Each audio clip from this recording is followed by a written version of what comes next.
কাচ্চি বিরিয়ানি প্রথমবারের মতো রান্না করব। তো ভাবলাম ছোট্ট একটা ভিডিও করে ফেলে আপনাদের সাথে শেয়ার করি রেসিপিটা। আমি আমার মতো করে করব। তো চলুন শুরু করি। আসসালামু আলাইকুম সবাইকে।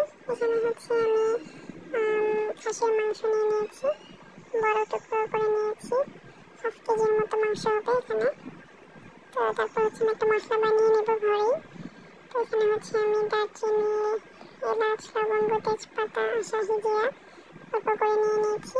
আর এখানে হচ্ছে আমি সব কিছু একসাথে নিয়ে নিয়েছি মাংসের সাথে। পেঁয়াজ, আদা, রসুন, জিরা বাটা, জায়ফল, জয়ত্রী বাটা, টক দই, বাদাম বাটা, হলুদ, লবণ, মরিচের গুঁড়া, গোলমরিচের গুঁড়া সব একসাথে নিয়ে নিয়েছি। আর যে মশলাটা বানিয়েছিলাম সেটাও নিয়ে নিয়েছি। একসাথে আমি এটাকে মাখিয়ে নেব। মাখিয়ে আমি 1 ঘন্টার মতো ম্যারিনেট করে রাখবো এটাকে। তারপর হচ্ছে আমি কড়াইতে চুলায় বসিয়ে দিয়েছি, দেখতে পাচ্ছেন। এটাকে আমি এখন মশলার সাথে ভালো করে কষিয়ে নেব। কষিয়ে হচ্ছে আমি পানি দিয়ে দেবো, দিয়ে হচ্ছে মাংসটাকে আমি রান্না করে নেব ভালো করে। আর আলু দিয়ে দেবো আমি।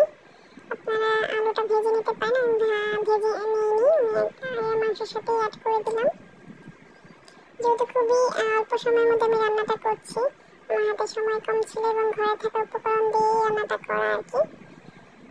তো যাই হোক, মাংসটা রান্না হয়ে গেলে আমি দেখিয়ে দিচ্ছি। শেষের দিকে হচ্ছে আমি একটু গরম মশলা গুঁড়ো দিয়ে দিয়েছি, দিয়ে আমি একটু মিলিয়ে নিচ্ছি।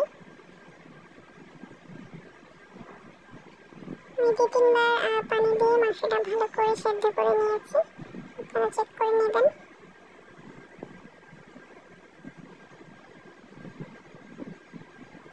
তারপর একটু অল্প ঝোল থাকে এরকম পর্যায়ে হচ্ছে আমি মাংসটাকে নামিয়ে নিব।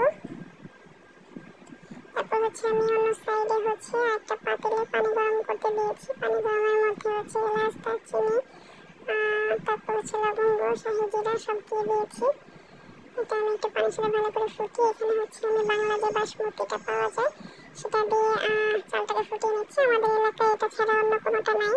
তো চালটা যখন 80 থেকে 90% হয়ে যাবে তখন আমি ছাঁকনিতে ঢেলে নিয়েছি। তারপর হচ্ছে আমি আরেকটা কড়াইতে নিচে হচ্ছে একটা লেয়ার দিয়ে দিলাম ভাতের। তারপর হচ্ছে মাংসগুলো দিয়ে দিয়েছি, ঝোল সহ দিয়ে দিয়েছি কিছুটা।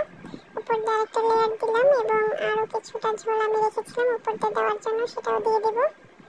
এই তো। তারপর হচ্ছে কাঁচামরিচ আর কিশমিশ দিয়েছি আমি উপর দিয়ে।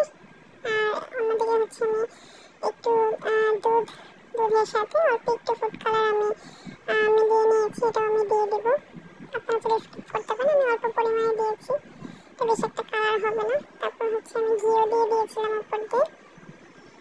তারপর হচ্ছে আমি নামিয়ে নিয়েছি, ভাপে রেখেছিলাম আমি 20 মিনিটের মতো। তারপর নামিয়ে সার্ভ করে নিয়েছি, দেখতে পাচ্ছেন।